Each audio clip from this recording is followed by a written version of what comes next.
Pega essa senha no seu coração, seja bem-vindo a mais um podcast aqui no SenhaCast. A gente sempre busca trazer dos convidados que a gente traz aqui a história, a essência e a real motivação. E hoje eu quero que você participe comigo desse podcast, será incrível. Aqui está com a gente aqui o pastor Leandro Almeida e o homem veio inspirado para poder contar um pouquinho para a gente da sua trajetória e inspirar você a não parar no meio do caminho, beleza? Fala, pastorzão! Fala, meu lindão, tudo bom, Vitor? Que coisa linda. É um privilégio poder estar aqui, né, compartilhando aí com essa galera que te segue, te acompanha. Tenho certeza que vai ser um papo maravilhoso. Uau, feliz demais. Eu queria já começar esse podcast nosso querendo ouvir um pouquinho da tua história, né? Teu processo ali, e eu sempre pergunto, né, para a galera ter aquele momento nostalgia, né? Se reportar aquela fase ali de criança, a época das brincadeiras ali, e depois ali a fase de adolescente, adulto, e a gente discorre aí Legal, o nosso... cara, legal. Eu sou da cidade de Resende, interior do estado do Rio, né? Uau! E criado ali, criança normal, melhor dizendo, anormal, muito arteiro, muito bagunceiro, né? Fiz tanta coisa assim, pulava portão de 2 metros quando era criança. Que isso. Eu era o mais arteiro da família, assim. Nós somos Tem cara filhos. Tem cara que não era fácil. Tanto que depois de casado, nós fomos ter nosso primeiro filho, a minha oração era para que viesse bagunceiro, porque eu gostava tanto. Mas como crente agora, eu falava assim, bagunceiro, mas obediente. Temperado, né? Cara, aí minha primeira filha chama Anabela, ela veio bagunceira, rapaz. Na hora que eu fui chamar a atenção para obedecer, não quis obedecer. Eu falei, Senhor, eu orei pedindo uma filha bagunceira, mas obediente. A primeira parte da oração, o Senhor atendeu. E a segunda, Deus falou assim, agora é contigo, você que vai ter que educar. Uau. Aí como a gente não brinca em serviço, fiz o segundo filho. Falei, vou profetizar. Coloquei o nome de Serena. Não sei o que aconteceu, cara.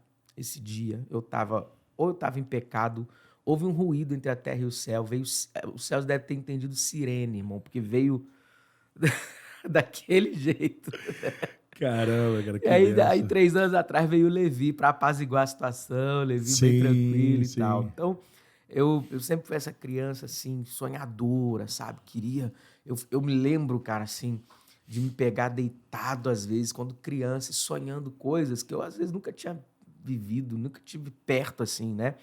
Não era crente, minha família não era, eu não vim de berço evangélico assim. E aos 11 anos de idade, nossa casa sofreu uma tragédia assim, sabe? Eu falo que é tragédia porque hoje eu ensino sobre esse assunto, ajudo milhares de pessoas ao longo desses 16 anos de ministério. A tragédia foi o casamento dos meus pais acabou. Meus pais se separaram. Eu tinha 11 anos de idade. Então, uma criança para adolescência ali. Meu irmão, 10 e minha irmã, 12. Então, escadinha tudo ali. Então, a gente sofreu demais. Né? Hoje, tem gente que fala assim, você não sabe o que é um divórcio. Eu falei, eu sei o que é um divórcio. Mas você nunca divorciou da sua esposa.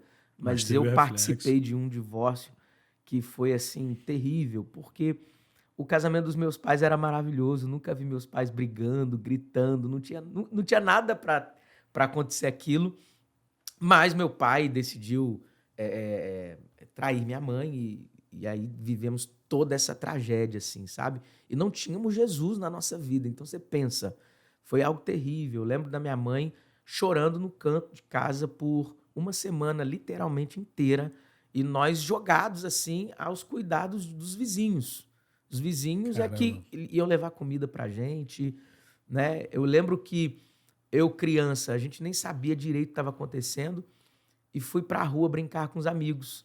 E aí os amigos falaram, cadê seu pai?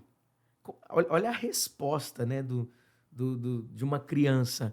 Ele foi viajar a trabalho. Mas eu nunca tinha ouvido esse termo na minha vida. Então, a defesa, né, os mecanismos de defesa que a gente utiliza.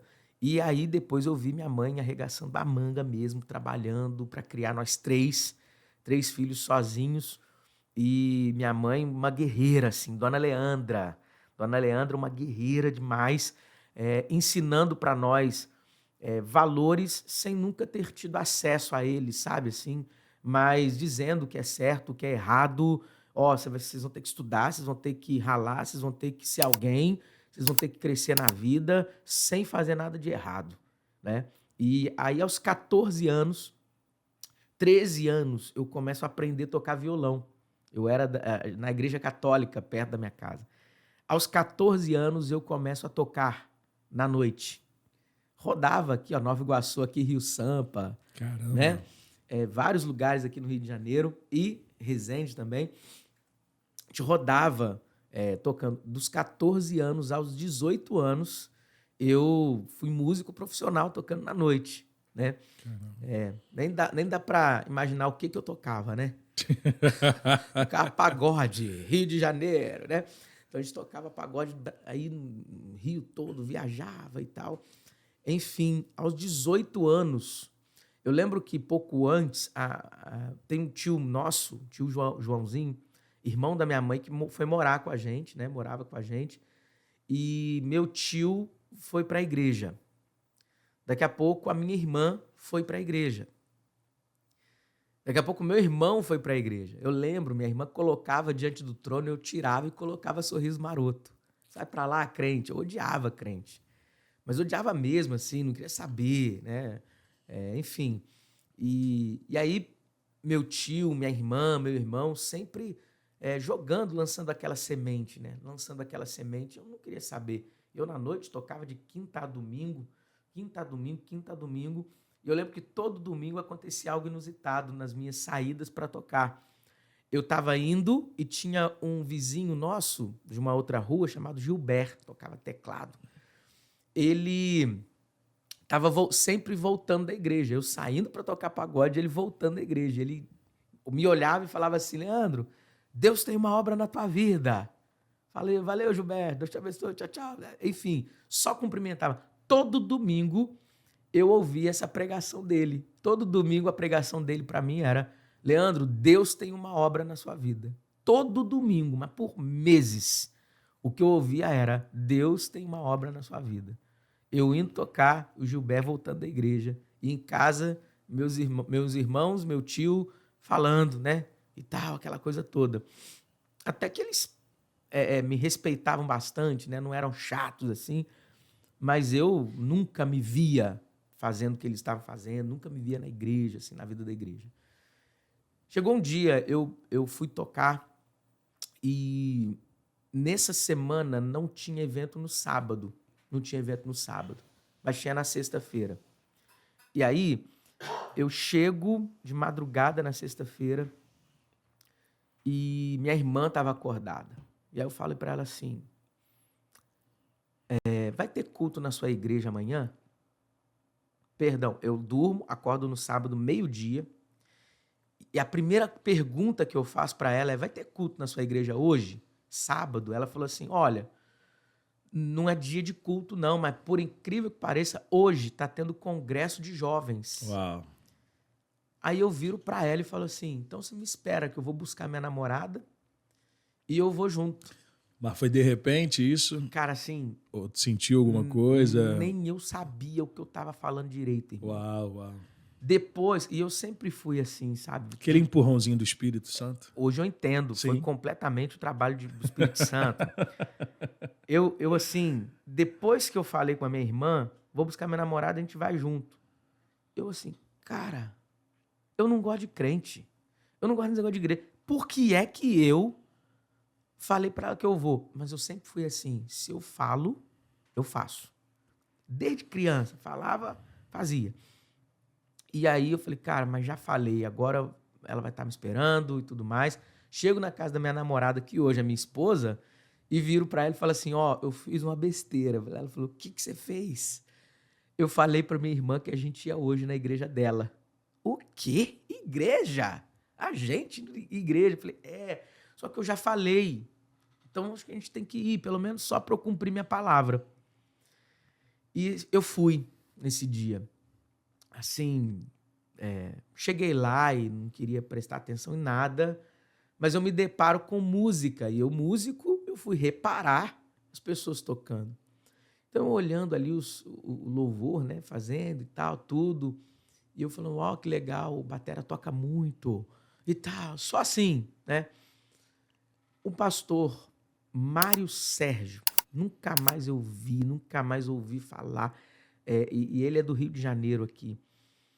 E legal esse podcast, às vezes ele pode chegar nele aqui, né? O dia foi 26 de abril de 2003. 26 de abril de 2003, na quadra do Colégio Getúlio Vargas, em Resende, Rio de Janeiro, né? Só para dizer que eu sou fruto, né, dele também, assim. E eu lembro o nome dele. Por que eu lembro o nome dele? Eu não prestei atenção, assim, quase nada da mensagem. Eu fiquei olhando, sabe? Quando você tá, mas não tá.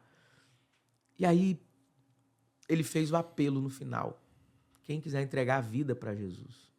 Tinha uma faixa gigantesca, era um palco, tinha uma faixa escrito, o texto de Tiago. Jovens, só que estava escrito jovens, porque era congresso de jovens. Chegai-vos a Deus e ele se chegará a vós. Aquilo ali eu ficava lendo aquilo ali, mas não prestando atenção em nada direito e tal. Quando ele faz o apelo, eu começo a sentir algo estranho comigo, assim. Uma lágrima começou a cair. E eu entrei em desespero, porque eu não sabia por que é que eu estava começando a chorar. Mas eu estou chorando por quê? Não tem motivo para chorar. Quando eu fui ver, Vitor, eu estava lá na frente, chorando igual criança. Minha irmã foi comigo, colocou a mão aqui em mim, assim, não era a mão dela. Eu desabei, chorava igual criança, assim, sabe? Eu olho para o lado, quem estava lá tomando a mesma decisão? Minha namorada. A gente tinha 1 ano de namoro, a Aline. E naquela noite do sábado, de 26 de abril de 2003, eu fui batizado no Espírito Santo. Eu entreguei minha vida para Jesus e fui batizado no Espírito Santo. E eu lembro que acabou o evento, eu estava jogado numa cadeira, já não tinha mais ninguém lá. Esse pastor desce, aponta o dedo assim para mim. Era uma igreja metodista, mas o pastor era assembleiano, então você já sabe, né? Ele aponta o dedo assim para mim e fala: Deus tem uma grande obra na sua vida. Lembra quem falava isso o tempo inteiro? Era o Gilberto, todo domingo. E eu só sabia falar uma coisa. Dentro de mim eu falava assim: Deus, se existe essa obra que eu tenho ouvido há meses, e esse pastor está falando agora, eu não quero viver 99% disso. Eu quero viver 100% dessa obra. Eu quero viver totalmente, eu quero viver completamente isso. E ele disse ali, usado por Deus, sabe, assim mesmo, coisas que eu vivo hoje, mais de 20 anos depois. Então, marcou muito, assim, a minha história de conversão.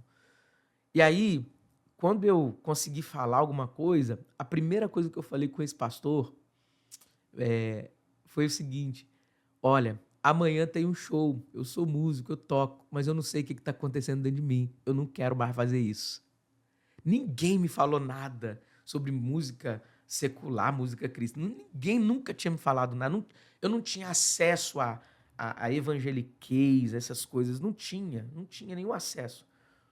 Mas dentro de mim alguma coisa, e eu sem entender, assim, eu não sei o que está acontecendo, mas eu não quero mais tocar pagode, não quero mais tocar na noite. Aí, sabe o que esse pastor fala? Ele vira para mim e fala assim: amanhã, você vai tocar, vai lá, Deus está mandando você ir, porque ele vai mostrar para você amanhã o que está acontecendo com você hoje. Uau. E eu fiquei em choque. Falei, cara, não vou, como é que eu faço? Fui no outro dia, né? Tem um ponto de encontro onde a van da banda passava. E aí cheguei na van e eu quieto. Só que eu era bagunceiro, né? Lembra? Então eu sempre fui mais agitado e tal, apesar de tímido. Mas com quem eu conhecia, sempre mais agitado. Nesse dia eu estava paralisado. E o pessoal da banda falando comigo: o que houve? Tá tudo certo? Eu falei, não, tá tudo bem. Ah, deve ter brigado com a Aline, namorada e tal. Falei, não, eu e ela a gente tá bem e tal. Chegamos para tocar na festa do Pinhão, em Mauá. E aí quando chamou a nossa banda, com vocês, Sambaí! A gente entrou e eu entrava alegre, dançando. Esse dia, eu entrei Peixinho travado. fora d'água. Parecia que eu não pertencia mais àquilo. Foi uma experiência muito forte, marcante pra mim. Eu entrei tocando, tocava violão assim, entrei tocando. Sabe quando você não tá? É peixe fora d'água mesmo. Peraí, cara, eu fiz isso anteontem. Sim, sim. Na sexta-feira eu tava tocando. Sábado eu tava na igreja, lá no negócio do culto, que não tô entendendo o que tá acontecendo comigo ainda. E hoje eu tô aqui. Mas tá diferente. Alguma coisa tá acontecendo comigo. E eu lembro que durante o show, os músicos chegavam pra mim e falavam: irmão, tá tudo bem? Porque eu ficava paralisado. Só que Deus me deu uma experiência lá. Eu conseguia enxergar algumas pessoas, era como se eu saísse daquele ambiente e enxergasse aquilo por fora. Eu enxergava as pessoas dançando, bebendo bebida alcoólica em câmera lenta, mas aquilo me dava nojo. Eu ficava com repúdio daquilo, eu falava assim, meu Deus do céu. O que eu tô fazendo aqui? Como eu estive nesse meio por 4 anos e eu achava tudo normal, legal, lindo e maravilhoso. Mas ali eu estava estranhando tudo. E repito... Você viveu aquela parte da música, né? Quem já pisou... em outro lugar, não sabe viver. Mas o mais interessante é que, assim, nenhum pastor me falou disso. Sim, sim. Nenhum crente me falou da diferença entre o secular, mundo profano. Nada, eu não sabia. Eu não sabia onde ficava o livro de Salmos, para você ter ideia. Eu não sabia de nada de Bíblia. Zero, zero, zero. E eu sabia que eu estava ali, não estava legal, eu estava estranho, eu sabia, alguma coisa aconteceu comigo, mas eu não sei o que é.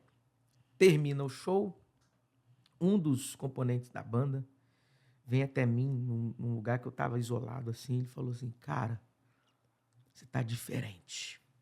Tem alguma coisa em você diferente. Me fala o que está acontecendo. E eu compartilhei com ele. Falei assim, cara, eu não sei o que está acontecendo. Mas ontem eu fui lá numa igreja, no evento de uma igreja, e contei tudo. E esse rapaz me abraçou e falou assim, uau, que lindo isso. Mas não sabia me falar mais nada. Quando a gente sai de lá, vai para o ponto de encontro, sai da van e termina tudo, eu reúno todo o grupo e falo para eles, gente, esse foi meu último show. Eles ficam extasiados assim. Como o seu último show, cara? A gente com várias agendas marcadas assim, sabe? Como o seu último show? E aí tinha lance de grupo contra grupo e tal. Você tá indo para outro grupo e tal? Eu falei, não tô indo para outra banda, não tô. Eu não sei direito ainda o que aconteceu comigo. Prometo que quando eu entender eu volto para contar. Mas ontem eu fui num evento de uma igreja e acho que está acontecendo alguma coisa aqui dentro de mim que eu ainda não sei explicar. O líder da banda, ele era espírita e ele pega a palavra e fala assim, olha, é a melhor decisão que você tomou na sua vida. Vai mesmo. Ele me incentivou, vai mesmo. Vai viver isso aí na sua vida, você tomou a decisão certa. Segunda-feira, então isso era domingo, segunda-feira eu estava às 7 horas da manhã dentro da igreja numa tal de reunião de consagração. Já ouviu falar? Dentro de reunião de consagração. E meu tio me levou nessa reunião. O povo orando, gritando. Eu falei, meu Deus do céu, o que é isso? O que está acontecendo? De repente, um irmão se levanta, falando em outras línguas, e eu assim, isso aconteceu comigo ontem. Eu não sabia o que era, eu fui batizado no Espírito Santo, não sabia o que era. E eu fiquei extasiado, porque, como? Aí esse irmão se levanta para falar comigo assim, você vai ser ministro de louvor na minha casa. Nessa hora, meu tio tinha ido embora, porque ele trabalhava e tal, e eu fiquei. Você vai ser ministro de louvor, você vai ser um pregador, você vai percorrer a nação pregando. Só que nenhum desses termos eu conhecia, sabe? E aí eu saí dali, não entendi. Alguém me falou assim, foi Deus que te falou isso. Eu falei, não, foi o irmão que falou. Ele que está falando. Não, então, isso é profecia. Ele está liberando uma profecia sobre a sua vida debaixo de inspiração divina. Deus que está usando ele para falar com você. Chego em casa, final do dia, depois dessa segunda-feira, tio, vem cá. eu acho que eu posso ficar muito feliz, porque eu acho que eu vou ganhar muito dinheiro. Aí ele, por quê? Então, segundo o irmão lá na igreja, disse que Deus falou comigo que eu vou ser ministro de louvor. Eu nunca ouvi falar desse cargo no governo, mas eu sei que tem ministro da Fazenda, ministro da Agricultura, e eu vou ser levantado como ministro de louvor.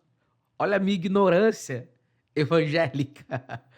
Eu achava que isso era um cargo no governo, porque eu já tinha ouvido falar de ministro da Agricultura, ministro da Fazenda, ministro disso, ministro daquilo.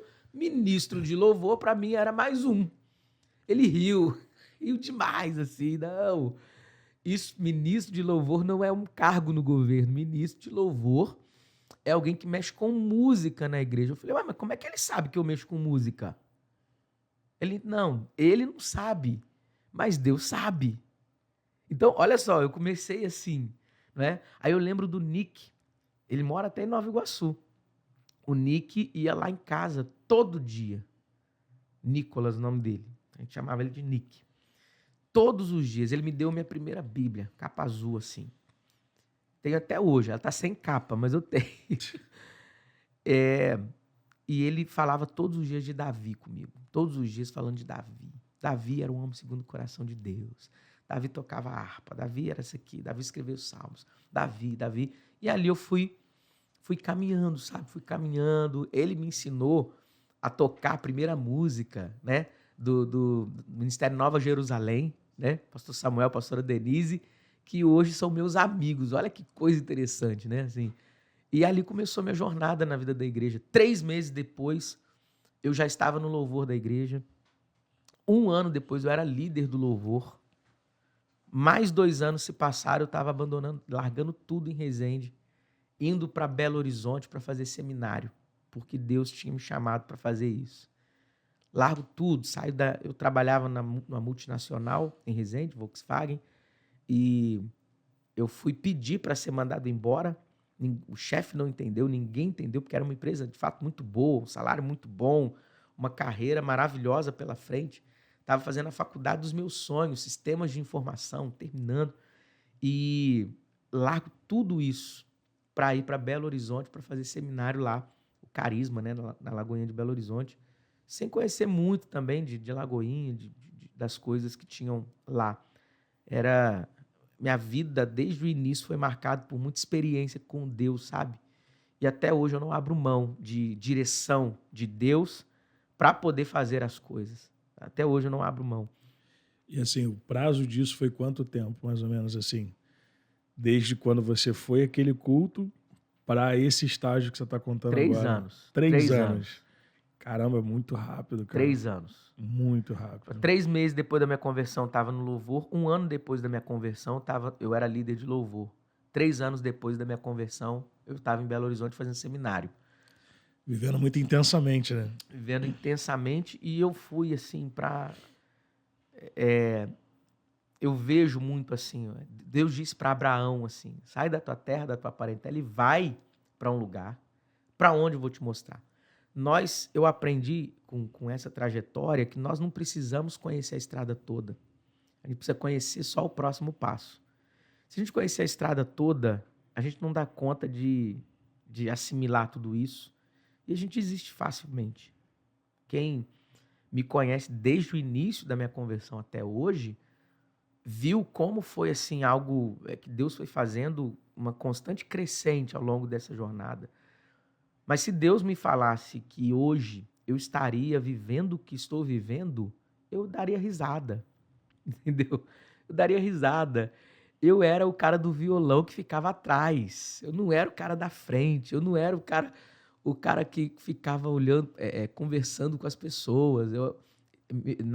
Ir na casa da minha avó, para mim, eu tímido. Meus tios, só para você ter uma ideia, chamavam a gente de bicho do mato. Caramba. Timidez ao extremo. Quando eu tinha 12 anos de idade, minha mãe me colocou num curso de teatro para ver se dava um jeito na timidez. Então, microfone, estar à frente, liderando uma igreja, falando para pessoas. Amanhã eu estou viajando para São Paulo para pregar numa igreja incrível lá. Nunca Nunca. Se você me falasse isso lá atrás, eu falava assim, isso nunca vai acontecer. O máximo era ficar tocando violão atrás, eu escondido atrás do violão, atrás de todo mundo. Então, assim, é bacana te ouvir falar, porque a gente vê que eu sempre falo isso com alguns amigos, né? A multiforma que Deus tem de não repetir projetos, né? exato. Eu tava conversando com um amigo esses dias que ele falou assim, cara, forma como Deus te usa é diferente, né? A forma o ministério que Deus te deu, a forma que ele te deu. E eu falei com ele, cara, Deus não trabalha com cópia, né, cara? Quem trabalha com cópia é o diabo. Então Deus não repete projeto, né? E tu vê que a forma como Deus te conduziu ali foi de uma forma muito ímpar, rápida e consistente. Exato. Né? Aí eu queria saber de ti agora, que a gente conseguiu entender, né, nesse tempo que passou, um pouco da tua história, da tua trajetória. A gente sabe que não é do nada, não foi do nada, e é muito bacana isso, porque eu até brinco, né, que eu tenho uma senha que eu falo, que do nada é o argumento que o fracassado usa para desmerecer quem está vencendo. Exato. Aí o cara vê você com um livro, vê você pregando, vê você hoje. Do nada, hein? Não, cara. Não é que você está conhecendo agora. Não, cara, tem um negócio. Esse de repente, esse da noite pro dia, irmão, leva tempo. Eu digo que não é do nada, é de repente, entendeu? Então, assim, quando foi essa girada de chave, assim, onde foi a ruptura, assim, da tua imaturidade espiritual para a tua maturidade, onde você conseguiu enxergar assim, cara, eu sei o que eu tô fazendo, eu já entendi o meu chamado e eu tô caminhando agora nele. Quando foi essa girada, assim? Qual foi o dia que girou? Foi no seminário. Porque eu fui pro seminário, na minha mente, era para aprender mais da Bíblia só. Eu nunca me enxerguei pastor. Eu não fui pro seminário para ser pastor. Eu fui pro seminário por Deus. Eu tinha ido para um congresso em Belo Horizonte, em 2005. E nesse congresso o Espírito Santo falou comigo assim, eu vou te trazer para cá e a partir daqui eu vou fazer algo grande na sua vida. Então eu não sabia o que era. Então, quando tudo aconteceu, eu fui para Belo Horizonte, seminário, então eu vou aprender, vou mergulhar nas escrituras, eu preciso aprender mais. E vou voltar para minha cidade para poder servir a minha igreja. Era isso que tinha na minha mente, sabe? Isso que tinha na minha mente. Aí no seminário fui aprendendo sobre vocação ministerial, chamado ministerial, dons ministeriais, apóstolo, profeta, evangelista, mestre, pastor. E eu fui me enxergando nisso tudo, entendendo, opa, eu acho que eu fui chamado para ser pastor. Daqui a pouco, eu fui chamado para ser pastor. Não, eu tenho convicção de que esse é o meu chamado. Já tentou fugir dele? Eu nunca tentei fugir dele, sabe, assim, porque foi tudo muito, tipo, eu nunca tive pretensão, não estou dizendo que é errado, a Bíblia diz que quem almeja o episcopado, boa obra almeja, só que eu não fui criado nisso tudo, então para mim eu era muito novo, eu hoje, 3 anos de convertido, uma pessoa com 3 anos eu considero nova na fé. Sim. Então eu era novo, sabe? E não tinha nenhum lastro de evangelho ainda antes. Então eu estava novinho, Deus estava escrevendo tudo e eu estava só acompanhando o mover de Deus, sabe? Assim, eu só acompanhando. E eu sempre tive assim, se é isso que Deus tem, se é isso que Deus quer fazer comigo, eu abraço, sabe? Eu sempre tive esse ímpeto de, se eu vou mergulhar, entendeu? Então, eu comecei a aprender violão aos 13 anos de idade e todos os dias eu ficava 5 horas por dia estudando. Eu era adolescente. Então, eu mergulhava. Então, tudo que vinha, eu mergulhava. Aí, aquelas segundas-feiras lá de oração na minha igreja, eu não ia só segunda, eu ia terça, quarta, quinta, eu mergulhava. O Nick me ensinava sobre Davi e ele ia embora e eu ficava mergulhando nos textos de Davi. Então, fui para o seminário, as pessoas, era de manhã o período de seminário, aí à tarde o pessoal ia para o shopping, os alunos iam para o shopping, vamos passear. Eu ficava em casa, passando a matéria de novo, estudando, decorando o versículo bíblico, igual louco lá, mergulhado mesmo, sabe? Então, quando Deus traz a convicção ao meu coração de que minha vocação ministerial era pastoral, a minha reação a isso foi o padrão do que eu sempre fiz com aquilo que Deus colocava diante de mim. Vou mergulhar e vou embora. E os desafios dessa jornada?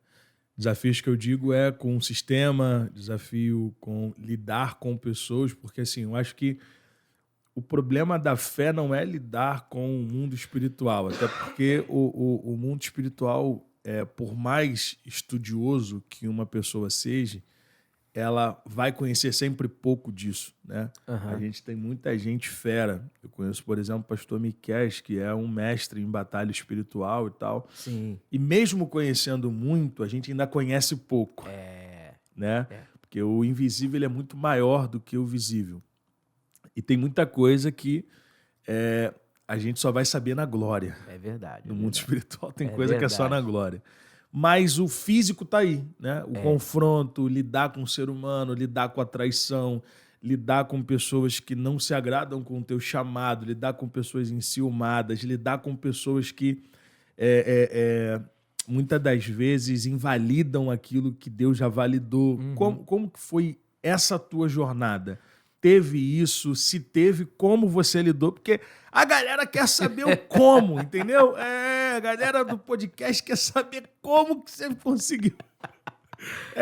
Rapaz, eu dou graças a Deus que o início da minha jornada ministerial não existia Instagram, não existia essas coisas. Porque eu olho para a garotada hoje que tá vindo, almejando ministério, e eles só enxergam a gente nos podcasts dando entrevista, nos aviões indo pregar fora e nas plataformas liberando uma palavra poderosa de Deus e a igreja, né, enchendo, o povo chegando, o povo vindo, eles pensam que o ministério se resume a isso, né? Mas as traições, as adversidades, né, tudo que envolve, né, a jornada ministerial é diferente. Então, quando eu falo assim, eu mergulhei no que Deus propôs, era o ideal ainda. Eu não estava no campo, não estava em campo. Eu estava aquecendo, né? Eu estava ali no seminário, é tudo, uau, tá aprendendo, é isso, aquilo, outro. E aí, eu fui consagrado dia 4 de dezembro de 2008, eu e a Aline. Nós fomos consagrados ao Ministério Pastoral e a gente já foi enviado para longe de Belo Horizonte. Dia 5 de dezembro, eu fiz 23 anos de idade, 24 anos de idade, e fui para Vila Velha, no Espírito Santo, para abrir um seminário que eu tinha acabado de formar. Um amigo meu brincou assim, cara, você dormiu aluno e acordou diretor, já pastor, consagrado e tudo mais. E a gente já lidou assim com tanta adversidade, mas tanta adversidade. Primeiro que a gente estava numa terra que a gente nunca tinha pisado, um parente, não conhecia ninguém. Então, a gente, quando fala de missionário, a gente fala de uma forma muito distante de nós, como se o missionário fosse aquela pessoa que só vai para a Índia e tudo mais. Mas ali a gente enxergou a nossa jornada como missionário. Cara, nós não estamos na nossa terra, não temos parente nenhum, mas temos uma missão aqui nesse lugar, né? E aí tinha uma igreja que era apoiadora, não tinha Lagoinha lá, tinha uma igreja que era apoiadora. E olha que loucura, cara, sim, porque tinha uma pastora que era pastora da igreja. Nós, garotinhos, 24 anos ali de 22 anos, né? Recém-formado no seminário, recém-consagrados ao ministério pastoral. Eu lembro que a gente ia divulgar o seminário, né, para as pessoas andando a pé.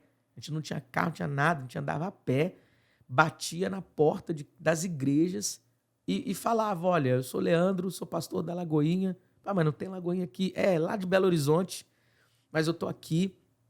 É porque nós vamos começar um seminário teológico aqui e a gente quer, né, dar essa possibilidade também aí para as ovelhas da sua igreja e tudo mais. E aí alguns pastores bateram a porta na nossa cara assim mesmo, sabe? Não, vocês estão vindo para cá dizendo que não tem igreja porque daqui a pouco vocês vão ter igreja e vocês estão pegando os meus membros. Então eu fui lidar com esse mundo que eu não conhecia. Poxa, eu estou trazendo algo que vai abençoar e o pastor com medo de ovelhas serem roubadas. Só que no seminário eu aprendi que as ovelhas não são nossas, elas são de Cristo. Então você começa a lidar com as dicotomias, né, entre a teoria e a prática. né? Aí a gente tinha assim, a gente aprendeu no seminário sobre honra de uma forma muito saudável, graças a Deus. Então, uma vez nós mandamos uma cesta de café da manhã para a pastora da igreja que recebeu a gente, né? E aí nós mandamos lá. Só que ela pegava muito no nosso pé, porque o seminário tinha algumas regras, e ela era aluna do seminário e ela estava debaixo dessas regras. E aí, um dia a gente mandou a cesta de café da manhã, ela ligou para a nossa secretária do seminário e falou assim: o que eles querem? Eu pego no pé deles e eles me mandam cesta de café da manhã.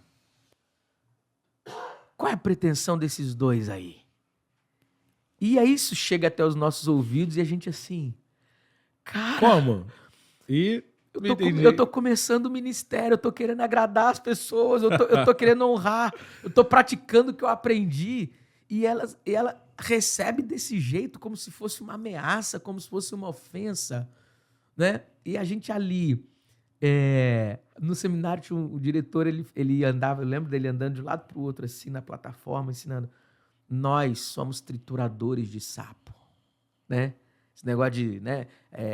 Nós não somos daqueles... Eu não levo o desaforo para casa, o que eu tenho que falar, eu falo. Não, ele ensinava a gente falando assim, não, quem fala o que quer não é autêntico.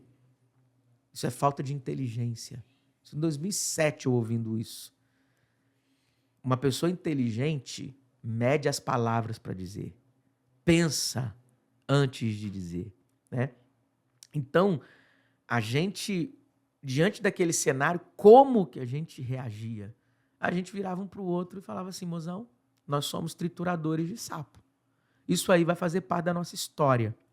Só que a gente fazia o seguinte, eu lembro até hoje, assim, a gente morava ali num prédio na Praia da Costa, em Vila Velha, e essas coisas acontecendo, puxa vida, a gente está iniciando o ministério num lugar lindo, maravilhoso, mas ao mesmo tempo, tanta coisa, hoje pode parecer pequena, mas na época, para dois jovens, um casal jovem de pastores começando, só isso era uma coisa gigantesca contra nós.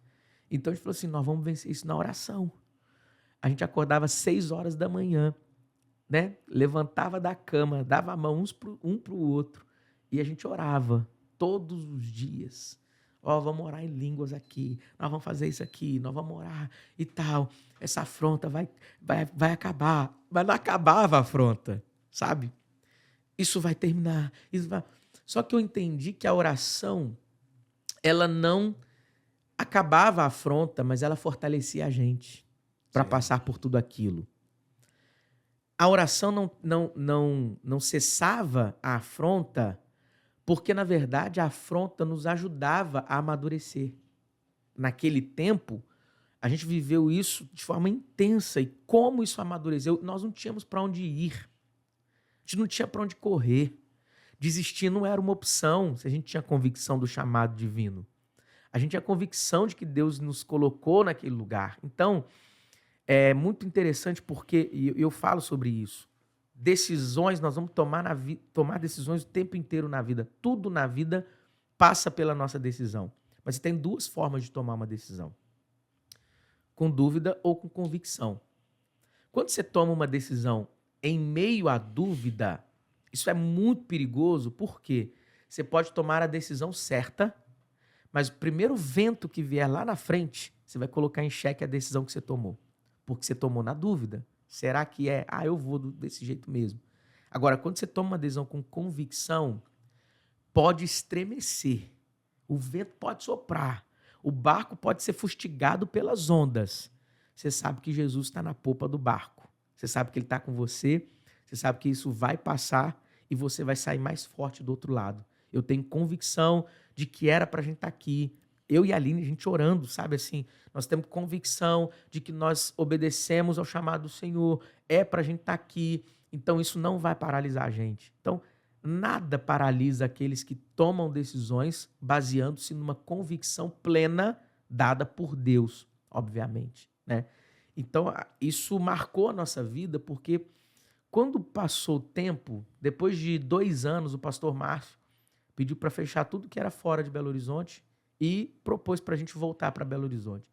Então, deu para a gente perceber que nós voltamos para Belo Horizonte. Então, a forma como nós voltamos para Belo Horizonte, a gente enxergava assim, ó, Belo Horizonte é a mesma, mas a gente não.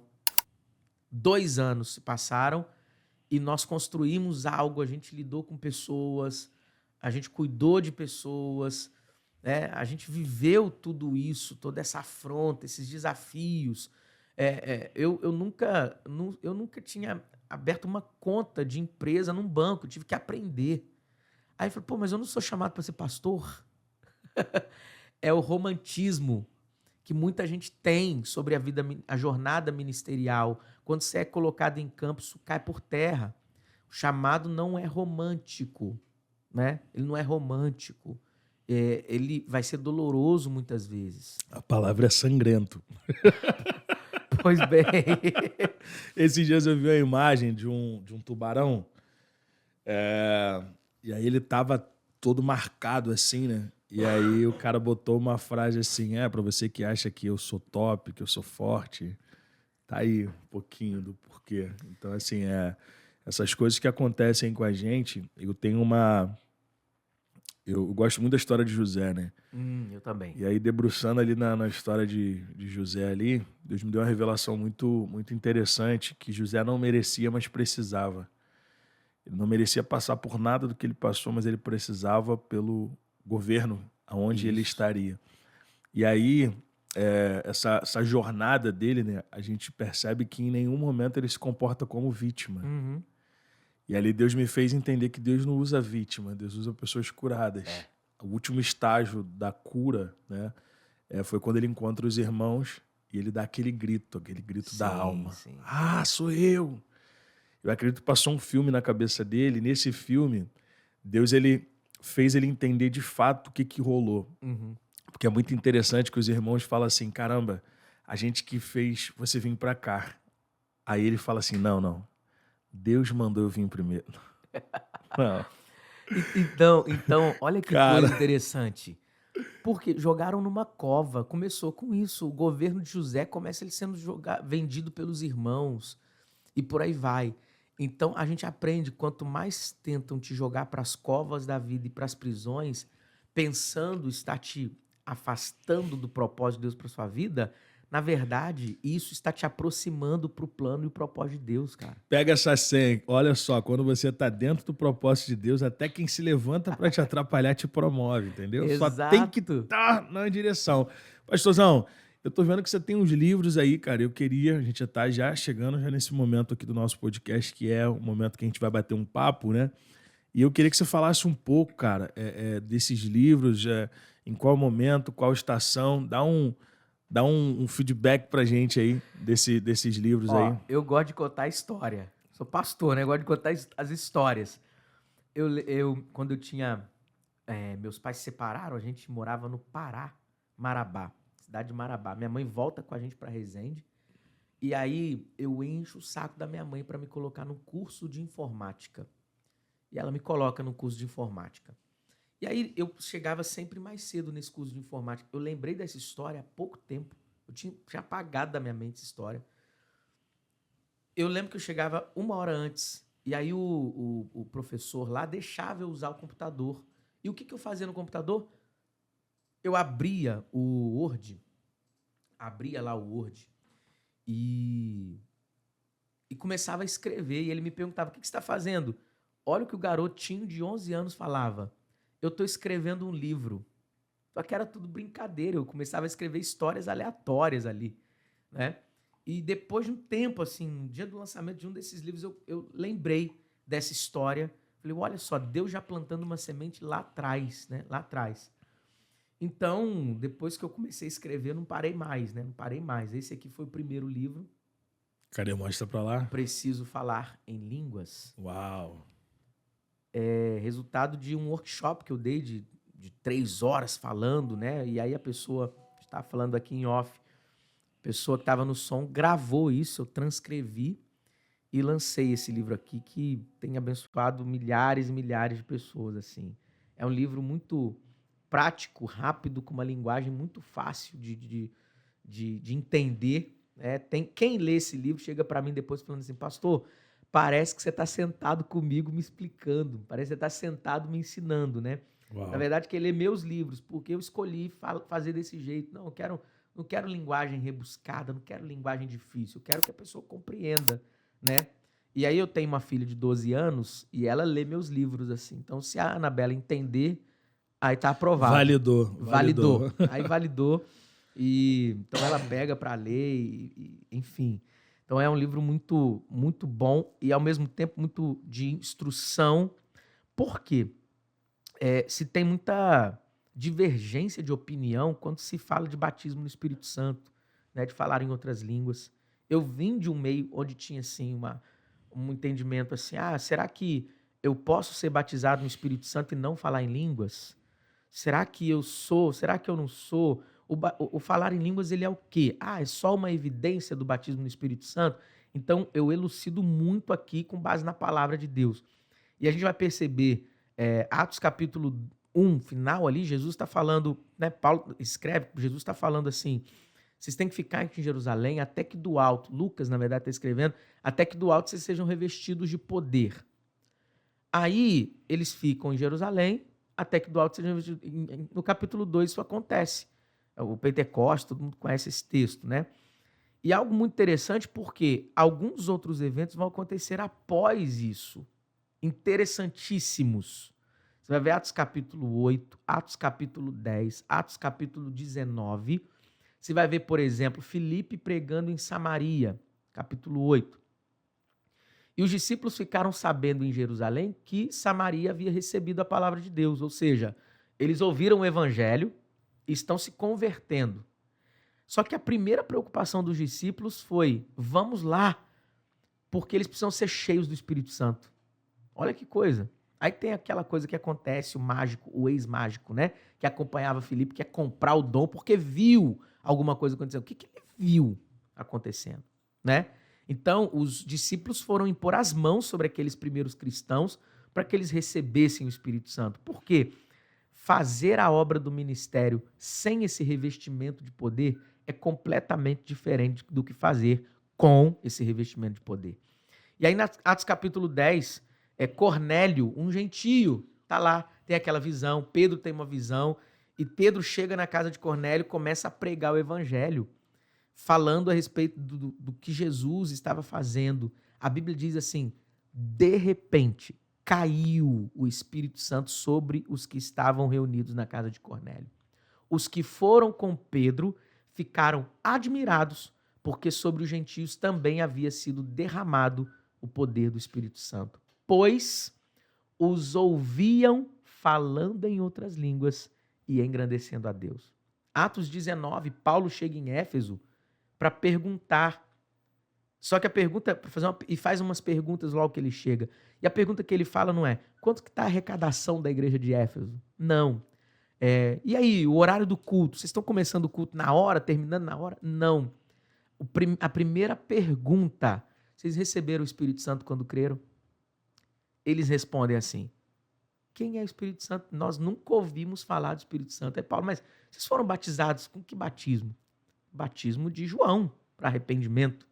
Paulo os batiza no nome de Jesus e o texto vai dizer que depois disso eles foram cheios do Espírito Santo e falaram em outras línguas e profetizaram. Então, isso é maravilhoso. Deixa eu dar uma olhada. Tem gente que me pergunta assim, Vitor, mas Jesus não falava em línguas.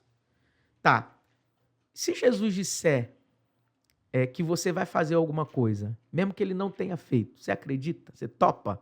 E as pessoas me falam, sim, topo. Pois bem, Marcos 16, ele disse, se vocês crerem em meu nome, expelirão demônios, pegarão serpentes, né? Não, beberão algo mortífero e bem falarão didático. Em outras línguas. Tem gente que fala assim, não, mas o falar em outras línguas ali é idioma. Peraí, no meio de uma lista de coisas sobrenaturais está entrando idioma? Vai falar inglês, javanês, polonês? Não. Colocar a mão num enfermo e ele ser curado é sobrenatural. Beber um veneno e não morrer é sobrenatural, né? E aí, falar em outras línguas. Ele está falando sobre uma linguagem sobrenatural também que Deus nos dá. Então... Esse vermelhinho aí, esse vermelhinho aí. Esse aqui é para provocar. Elas gostam assim. Esse livro aqui para homens. É para homens, né?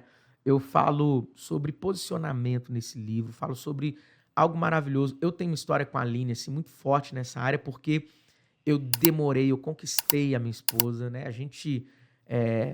Quando eu me declarei a ela, ela não queria nada comigo. E não queria nada, mas também não deixou. Eu entendi que nem todo não quer dizer nunca. Sim. E aí eu fui conversando. Pegou? É uma senha não, forte, hein? Ele jogou e você não pegou. Pega essa senha. senha. Não. Joga a senha de novo pra galera ver se pega ali, ó. Vai, manda. Irmão. Eu aprendi que homem de verdade não é aquele que conquista várias mulheres, mas aquele que conquista várias vezes a mesma mulher. Uau. Então, nesse livro aqui, eu falo para homem que tá solteiro, homem que namora e homem que tá casado já. Né? É muito, muito bacana, muito forte, assim. Posicionamento mesmo masculino diante da conquista, né? Uma mulher, olha só que coisa, uma mulher conquistada. Uau. Não, solta calma a aí. Tem várias ceias tem desse uma aí, aqui que é forte. Tem várias aí. Se não serve para ser sua esposa, então ela não serve. Uau. Muito top. Então, é muito bacana, porque eu falo de conquista também nele. Uma mulher conquistada, ela é muito mais segura do que uma mulher dada, né? A mulher que vem fácil, ela vai fácil também. Eu ralei para conquistar minha esposa, irmão. Então, eu invisto mesmo e vambora e a coisa acontece, né? E aí vai. Aí tem esse outro aqui. Esse aqui lancei ano passado. Casamento Saudável, prefaciado pelo Josué Gonçalves, uma das maiores autoridades, né, nessa área. Pastor Felipe Mariana Valadão está aqui também. Esse livro aqui é um manual mesmo sobre casamento. Falo muita coisa. São 16 anos cuidando de casais e está aqui muita chave, muita senha poderosa que vai contribuir mesmo com a saúde dos casamentos. Por quê? A maioria das pessoas, elas querem um casamento perfeito, Vitor. Mas não existe, cara. Não existe. Então, porque o seu cônjuge erra com você, você quer abrir mão. Mas você não é perfeito também. Você também erra. Uau. Então, quando a gente diminuir essa expectativa que a gente coloca no casamento, de ser um lugar de perfeição, onde o outro nunca pode errar, onde o outro nunca pode ser vulnerável, a gente pode entender de outra forma. O casamento não precisa ser esse lugar perfeito, porque nem vai ser, mas ele pode ser um lugar saudável. Vamos entrar nesse tema aqui, cara, que eu gosto muito. E todo pastor que vem aqui, eu sempre entro dentro desse tema, porque Legal. assim, hoje a gente tem cerca de quase 3 milhões aí de seguidores na internet e muitos seguidores falam sobre relacionamento, né? E aí, às vezes eu tô gravando live, do nada a live começa a pegar fogo, que começa a fazer pergunta de relacionamento. E eu sou muito direto, né, cara? Eu já participei de alguns gabinetes, eu já instruí algumas pessoas e a gente vai fazendo uma leitura de comportamento, a gente vai entendendo algumas coisas. E aí eu queria te perguntar o seguinte, o que tange na Bíblia, a gente sabe que Deus ele é contra o divórcio. Sim. Né? Deus ele odeia o divórcio. Ele estabeleceu a aliança, né? Ele ama a aliança, mas o que eu percebo é o seguinte, e aí eu queria descortinar esse assunto contigo, porque eu acho que é muito relevante, com base naquilo que você falou aqui, né? É um livro, Casamento Saudável, porque o que eu vejo? Eu vejo um monte de gente não cuidando do parceiro, não respeitando, não investindo, não fazendo acontecer, e aí quando dá errado, quer espiritualizar o que é terreno. E aí eu digo o seguinte, Deus ele não gosta de divórcio, ele odeia o divórcio, mas ele não se mete no que tange ao divórcio. Em qual sentido? Não adianta, e aí eu queria que você falasse um pouco sobre isso, tá? Não adianta o outro ferir ao ponto do parceiro dizer que não quer mais, sair de casa, seguir a vida dele, e a outra querer orar para que Deus traga. Se antes ela não se mover na terra para o mesmo tentar curar ou tentar resolver o que ele mesmo causou. Porque tem gente que, tipo assim, um exemplo, a pessoa faz o que quer, a mulher não valoriza o cara, não dá atenção e tal, o cara fala, ó, vou embora, não acredita. Aí o cara vai ou a mulher vai. Aí vai pra campanha e igreja, vai todos os cultos, ora e tal. Deus tem poder? Tem. Mas eu digo o seguinte, se Deus se metesse no que tange isso, não haveria um divórcio. Uhum. Deus, ele abençoa. Deus, ele intervém na questão da unificação entre os dois. Agora, se uma pessoa realmente não quer e fala que não quer e já seguiu a vida dela e tal, 2 perguntas. Primeiro, como resolver essa questão, essa problemática? O que você acha sobre o divórcio na questão, não de Deus, mas na questão do humano, da dureza do coração humano? O que você acha sobre isso? E o que você poderia passar para a galera que está nos assistindo como uma estratégia, como uma ferramenta, pode até ser o que está aqui no seu livro, vai vender muito agora. O que essa pessoa pode fazer, não é espiritualizar, aqui não é terrenamente falando, humanamente, o que ela pode fazer para tentar minimizar ou resolver o que ela mesma causou? Ó, muito boa essa Não, eu construção quero que toda. pegue fogo agora. Essa construção é maravilhosa. Mas o fato é que Deus odeia divórcio, ponto final. Vamos lá. Ah, Marlene, você está sendo muito fatalista, muito... Calma, preste atenção. Porque quando Jesus foi perguntado sobre divórcio, a resposta de Jesus nos conduz para um caminho que é a vontade de Deus. Ó, Jesus, pode um homem divorciar-se da sua esposa? Moisés deu lá a carta de divórcio e tal, não sei o quê. O início da resposta de Jesus é assim: não foi assim desde o princípio. Olha só, eles estão perguntando sobre divórcio, Jesus está respondendo sobre o princípio. Não foi assim desde o princípio. Então, Jesus está pegando na mão deles e levando esses camaradas lá para o Éden, antes da queda, para mostrar para nós que o quê? O problema não é o divórcio. Sabia disso? O problema não é um divórcio. São indivíduos que se casam fora do contexto do jardim. E casar dentro do contexto do jardim não é simplesmente ser evangélico. É não entender e compreender os princípios que Deus estabeleceu sobre casamento. Você pergunta para vários crentes, por que você vai casar? Quais são as respostas? Você quer uma resposta mais tranquilinha? Eu vou casar porque eu mereço ser feliz. Peraí, então casamento é um parque de diversão, meu lindo? Vai pro Beto Carreiro. Entendeu? Ah, não, aí vem nós, os terapeutas familiares, para querer consertar essa fala. E a gente fala assim, você não se casa para ser feliz, você se casa para fazer o outro feliz. E aí a gente fica, uau, E é aí onde muito crente entra em parafuso. Por quê? Nós não temos capacidade, habilidade, seja sobrenatural ou natural, terrena, para ficar fazendo o nosso cônjuge feliz o tempo inteiro, 24 horas. Vai chegar o momento que tu vai apurrinhar essa mulher.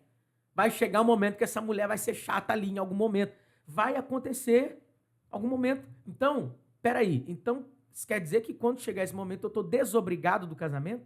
Já que eu me caso para fazer outro feliz, então eu não estou conseguindo fazer feliz, já que eu não estou conseguindo fazer feliz, já que você não está conseguindo me fazer feliz, então, tchau!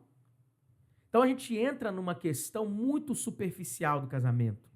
Paulo vai aprofundar essa questão em Efésios 5, quando ele vai mostrar, fala assim, olha, mulheres, sejam submissas aos vossos maridos, assim como a igreja é submissa a Cristo. Maridos, amem as vossas esposas, assim como Cristo amou a igreja. E a gente fica na briguinha sobre submissão. Mulher manda, quem manda ali? Marido manda na mulher, mulher mandada pelo marido. Eu não vou ser submissa a homem nessa terra. Eu já vi mulher crente dizendo, eu me submeter a homem? Nunca! Né? Por quê? Porque o que você falou, o diabo ele não cria, mas ele copia e deturpa. Ele deturpa o princípio para que a gente não aceite o princípio e o princípio que você não pratica, você não usufrui do benefício dele. Como que eu trago Deus para governar meu casamento? Você que entra debaixo do guarda-chuva divino. Como? Praticando os princípios que Deus estabeleceu. Quando Paulo está falando disso, ele não está falando sobre marido mandar em mulher, mulher ser mandada pelo marido. Ele está apontando para um outro relacionamento que, se você mirar nisso, você vai entender o significado do casamento. Olha só, todo o tempo inteiro Paulo está dizendo assim como. Maridos, amem as vossas esposas assim como Cristo amou a igreja. Está mostrando o outro. Então, o nosso casamento não é magnífico em si mesmo. Não. Não é ele que é a glória de tudo. Mas sim o relacionamento para o qual ele aponta. Então, meu casamento com a Aline só é maravilhoso porque ele aponta para um outro relacionamento. Esse relacionamento é glorioso. Cristo, igreja, igreja e Cristo. Olha a profundidade disso aqui que a gente entra. Então, veja bem, se eu não me caso para ser feliz e nem para fazer o outro feliz, qual o propósito então do casamento? Você não se casa para ser feliz e nem para fazer o outro feliz. Você se casa para cumprir uma missão. Casamento é sobre cumprimento de uma missão, de apontar para outro relacionamento. E as pessoas, ao olharem para o seu casamento, vão enxergar esse brilho desse outro relacionamento e vão glorificar a Deus. Ah, Leandro, sabia que não tinha felicidade em casamento. Quem disse que não tem felicidade em casamento? Ah, mas você falou. Não se casa para ser feliz e nem para fazer o outro feliz. Mas me mostre alguém cumprindo uma missão que não seja feliz. Né? Então, quando eu tenho esse entendimento de cumprir uma missão, nos dias ensolarados, nós estamos juntos cumprindo uma missão. Nos dias nublados, nós temos, vamos resolver a situação, porque nós temos uma missão para cumprir. Presta atenção, você vai resolver mais da metade dos problemas que acontecem no casamento quando tem esse entendimento. Uau. Por quê? Porque se a pessoa fica mirando infelicidade, o dia que ela não se sente feliz no casamento, ela começa a colocar um monte de minhoca dentro da cabeça. Eu não preciso ficar num relacionamento onde eu não sou mais feliz. Eu ouço isso há anos de vários casais, casados. Né? Ah, pastor, mas você acha que Deus vai me colocar num lugar onde eu não me sinta feliz? Espera aí. Primeiro lugar, que o casamento ele não vem pronto, ele é uma construção. A maioria das pessoas que a gente atende, eu tenho que ensinar o beabá do casamento. O que é casamento? Não, e outra que Deus não mandou casar. Você casou debaixo das suas prioridades. Né? E eu falo muito isso, né? Porque a galera... foi quem Deus me deu. Não, Deus apresentou, a escolha foi sua. Você escolheu e aí agora ele abençoou. E aí abençoar é com ele mesmo, é a união, ele bota a mão e abençoa. Você falou um mapa muito bacana de como construir esse relacionamento saudável. E eu achei muito perfeita a sua colocação. Mas vamos lá. Dentro de muita gente que me acompanha não é evangélico, alguns são, mas eu queria que você falasse de um jeito que pegasse tanto para quem é evangélico, que tem esse cunho, esse princípio cristão, e para quem não é. Porque muita gente que me acompanha não é evangélico, é de outras religiões. Maneiro, legal. E aí eu queria que você falasse um pouquinho, descortinasse o seguinte. Um exemplo. Chegou um caso para mim uma vez, eu terminei de pregar, e aí acabou o culto ali, uma irmã veio pedir oração. Normal, né? Normal. Aí, pastor, ora por mim e tal. Eu falei, oro sim. Qual é a causa? Ela falou assim, pastor, ora pro meu esposo voltar. Eu estava aqui no culto e, cara, eu acredito muito no meu casamento e tal. Eu falei, amém, vambora, vamos orar e tal. Pedi o nome dele, e aí ela perguntei assim, quanto tempo tem que ele saiu de casa?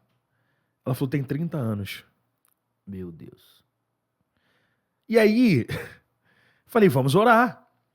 Por quê? Ela acreditar é uma coisa, ele voltar é outra. Isso. O cara é caminhoneiro. O cara já construiu outra família. Uhum. Ela acreditar e lutar por aquilo ali é dela. Agora, o que eu queria saber da tua visão? O outro não quer voltar. O outro decidiu e não há quem faça ele voltar. Ele decidiu, ela decidiu que não volta para esse homem, não volta para esse marido. Esse homem já fez de tudo, essa mulher já fez de tudo, terapia, igreja, já procurou todos os recursos, mas ele ou ela não quer voltar. Essa outra pessoa, ela pode se casar de novo? Essa outra pessoa faz o que da vida dela agora? A outra não quer. Interessante isso aí. Eu acho que abrange muito mais assim, a vida e a prática cotidiana da vida cristã também. Por quê? Uma coisa é eu exercer fé para algo meu, na minha vida. Agora, as pessoas querem exercer fé para mudar a opinião e a decisão de alguém. Uau. Nem Deus. Eu gosto assim, isso aí, manda. Deus dá o livre-arbítrio, irmão. Senão todo mundo tá dentro das igrejas, irmão. Entendeu? Então, exercer fé para mudar. Por isso que eu atendo muito casal, muitas pessoas que vivem assim. Gente que nem crente é também, às vezes me procuram para falar desse tipo de coisa. E eu falo assim, cara, a gente não pode ficar querendo usar nossa fé. Aí esse livro da Conquista aí é legal por isso. Porque às vezes a gente quer usar a fé porque a gente não quer arregaçar a manga e reconquistar. Entendeu? Então, um conselho que eu dou para alguém que quer restaurar casamento, joga aqui. Vai reconquistar, lindão. Vai reconquistar, lindona. Sabe por quê? Um casal que divorciou, o que você garante que não vai ser a mesma tragédia? Você mudou? Sua vida mudou? Então, eu sempre falo assim, a pessoa que divorciou, ela não tem que orar. Vai ser polêmico, posso falar? Não, joga, eu gosto assim, vai. Divorciou, meu marido me largou, minha esposa me largou, vou orar para voltar. Você não tem que orar para voltar. Você tem que mergulhar em Deus. O primeiro passo é você mergulhar em Deus. Por quê? Talvez você nunca vá mudar o outro, mas você pode mudar a si mesmo. Você pode mudar a sua própria vida. Então, e com isso atrair o outro. Lógico. Entende? Porque, porque assim, eu já coloquei, assim, ó que loucura que já fiz. Eu coloquei ex com ex, assim. Eu dizia aqui, quer voltar. Aí outro falou assim, não quero. Por quê? Porque ele é assim, ele é assim, ele é assim, ele é assim. Ela tá certa? Então, irmão, tu tem que provar pra ela que tu não é mais assim. Acabou. Depois você vai conquistar. Acabou. Entendeu? Então a gente quer fazer com a fé aquilo que a gente precisa fazer com a conquista e com o posicionamento. Muda. O cara te largou porque você arruma gritaria o tempo inteiro. O que pode mudar em você? Não, ele que tem que mudar. Então você quer voltar com um cara que tá com o mesmo problema de sempre, vai acontecer o quê? Eu já sei o final dessa história. Vou jogar outra vai aqui. Divorciar. Vou jogar outra aqui. Eu tava conversando com uma moça que ela falou que já tinha procurado 2 pastores, um pastor até relevante na mídia, conhecido, e o pastor disse para ela, com base na história que ela contou, e a história é simples, o marido sempre limpava a mão nela, batia nela, esmurrava ela, dava soco, já chegou a estar marcada, e aí ela foi conversar com o pastor, pediu um direcionamento, e o pastor falou para ela orar, porque Deus iria fazer a obra. Se fosse comigo, eu ia falar outra coisa. Eu falei, amiga, você precisa ir pra delegacia, ele vai te matar. Ele vai matar, pô. Não, eu chamo. Não. Eu ligo. Sim. Eu vou chamar pro... Não, já saiu desse princípio do respeito, já tá limpando a mão, daqui a pouco isso vai aumentar e a ideia é matar. Então você vê, assim, você tem quantos anos de evangelho? Tenho 20 anos. Uau, 20 anos, eu tenho 15. Olha que interessante. A gente viveu uma geração onde não era... Hoje, graças a Deus, os pastores, né, eles estão mais instruídos. Por exemplo, a depressão era um tabu. Sim. Depressão era demônio. Bota Sim. a mão, demônio, falta Sim. de Deus. Ansiedade era coisa do cão. Hoje não. Hoje você já consegue ter um papo mais sadio Sim. no que tange isso, beleza? Perfeito. Antes não era. Política. Não, política é do capeta. Aí a galera assumiu as cadeiras todas, agora tá uma confusão danada. Não, era do capeta o negócio. Então a gente tinha uma certa resistência para falar o que a gente está falando hoje aqui com clareza, com essa leveza de explicar essas coisas. Mas o que eu queria falar aqui? Hoje o que eu percebo é o seguinte, lá naquele tempo, as pessoas, algumas lideranças, algumas pessoas, eles não direcionavam os solteiros. Eles obrigavam o solteiro a casar. Então, assim, começou a namorar, namorou, noivou, casou. Tá, beleza, tá tudo bem. Mas e o preparo para isso? E a explicação do que é um casamento? Casamento não é só para fazer sexo. Pelo contrário, você faz muito pouco quando você... Então, não é. Então, a galera novo vai nessa pegada. Não, vou casar porque eu vou, né, vou poder, né? Alguns nem esperam, mas os que esperam, eu vou casar para isso. Não é. Então, não houve um preparo. Não sabe o que é casamento. Não houve um preparo e aí joga na fornalha os dois. Aí duas pessoas com culturas diferentes, treinamentos diferentes, que cresceram em ambientes diferentes. E aí, essa galera, agora, pela religião, eles casam, ok? Mas casam sem saber o que é um casamento. Exato. E aí, o que acontece? No começo é muito gostoso. É amorzinho, benzinho, lindinho, ok? A primeira crise financeira que vem, alguns não sobrevivem. Os que sobrevivem se ferem e se mutilam, porque aí é a mulher que não aguenta a pressão da estabilidade financeira, é um homem que não aguenta, não tem inteligência emocional para lidar com a pressão que a mulher está colocando. Perfeito. Os dois ali vão se engalfinhar. Beleza. Agora eu queria te fazer essa pergunta mais afinco. O que o casal ele precisa fazer quando está a um passo do fim?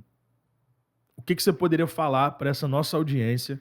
O que o casal tem que fazer quando está a um passo do fim? Já conversaram, já não há mais respeito, já está assim, algumas pessoas até da igreja já estão sabendo e tal, já tá, ou até do mundão tá sabendo, não tem como mais. Eles provaram que sozinhos eles não conseguem. Sim.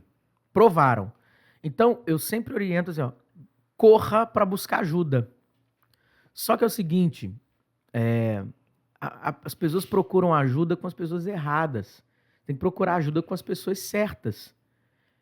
Por quê? Uma pessoa que está ao ponto de divorciar-se, ir procurar conselho com quem divorciou, o caminho que ela vai seguir vai ser um.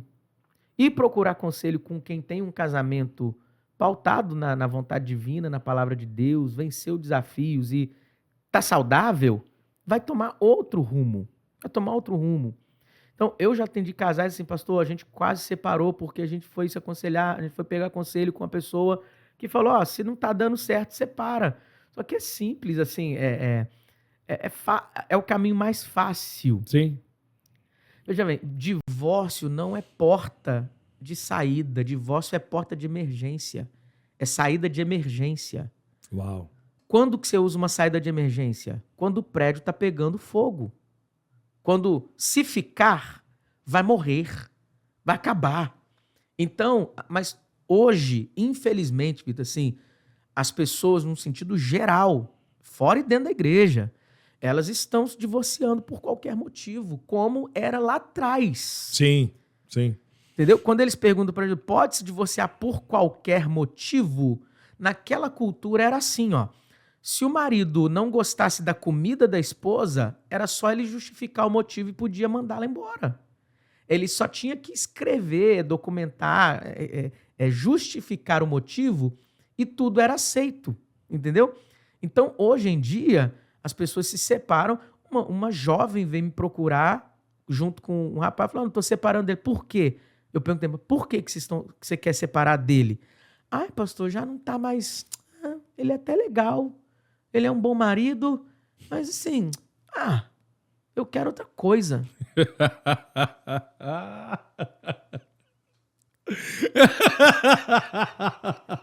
Eles estão me fazendo de palhaço, Vitor, escrevendo livro, eu estou estudando, eu estou investindo no meu casamento, eu dou seminário, eu tenho curso para falar de casamento, e tem, eu quero separar porque, gostei mais não. Olha só, cara, então os motivos estão cada vez mais banais para isso. E a maior dificuldade que eu vejo, o pastor, é o seguinte, que o que eu percebo de alianças, de relacionamentos, o porquê que eles rompem, é por causa do ego. Uhum. Se o ego estiver sentado na mesa, ele impede o amor de sentar. Já era. Entende? Então, assim, acho que o nosso maior desafio quanto pessoas, esquecendo títulos e cargos, é lidar com esse sentimento. Então, essa pessoa precisa tomar uma decisão. Que decisão?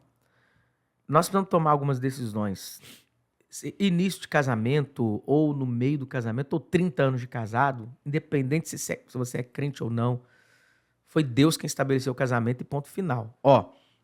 Você precisa tomar uma decisão sobre qual cultura vocês vão promover dentro da casa de vocês.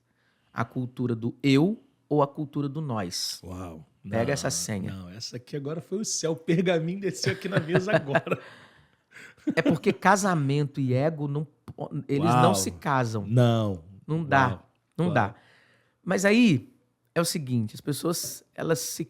Eu aí ou motivo. nós? Você Uau. quer motivo? Então, por que as pessoas estão se casando? Por causa de si mesmos. Então dá problema lá na frente. Uau. Elas se casam por causa de si mesmo, porque eu quero ser feliz. Não, porque eu quero transar. Porque eu.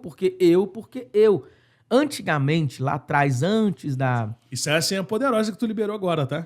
Profundo. Acho que nem tu sabe a força do que isso vai causar. Não, Quando você leva isso pra tudo na vida. Você quer ver? Sexo. Eu ou nós? Se a pessoa leva isso pro sexo, ela transa pra querer se satisfazer. Deus não criou o sexo pra você se satisfazer. Ah, mas não vai ter satisfação? Vai, caçamba. Mas homem vai satisfazer a mulher e a mulher vai satisfazer o homem. O camarada, ele termina lá e vê as estrelinhas e fala, e a mulher tá lá. Amor, você chegou e eu não. Ah, mas aqui sou eu e pronto, ponto final. Quando ele pensa no nós, ele não vai pra cama pensando em se satisfazer. Ele vai pra esse momento falando assim, eu vou dar a melhor noite pra minha mulher. Uau. Ele vai querer satisfazer a mulher. Não, aqui tá uma mentoria pra casais aqui agora. Não, agora o homem vem com o pé na porta, entendeu? Não, ó, eu vou comer. Eu acho, Caleb, que eu tenho que botar privado esse... É forte. Arrasta pra cima aqui, Não, porque tá forte o papo, né? Esquece. Ó, vamos lá, pra gente não perder o time. Me fala um pouquinho desses dois aqui pra gente fechar esse ciclo do livro. Esse aqui, ó, O Coração de uma Igreja Saudável. Uau. Eu cheguei em Niterói, eu vim de Belo Horizonte para Niterói, e uma das minhas funções na Lagoinha de Niterói, quando eu cheguei tinha 3 anos, a igreja, foi cuidar da parte de pequenos grupos. Lá nós temos pequenos grupos, a gente chama de GC, Grupo de Crescimento. Sim. Então tem pessoas que chamam de diversos nomes, célula e tal, Sim. diversas formas. Vivendo e olhando tudo que eu já vi que era tóxico por aí, Deus me deu uma visão para cumprir com esse propósito que é bíblico. As pessoas lá em Atos, a igreja se reunia de casa em casa. Sim. Então, de forma saudável, nós trouxemos agora vários princípios aqui. Eu cheguei em Niterói, a gente tinha 38 grupos lá. Quando eu saí de Niterói para abrir a Lagoinha de Caxias, nós já éramos mais de 200 grupos. E eu cuidei de tudo isso nas Lagoinhas do Rio de Janeiro todas. Hoje, nas Lagoinhas do Rio de Janeiro, nós temos mais de 800 grupos. Mais de 800 grupos.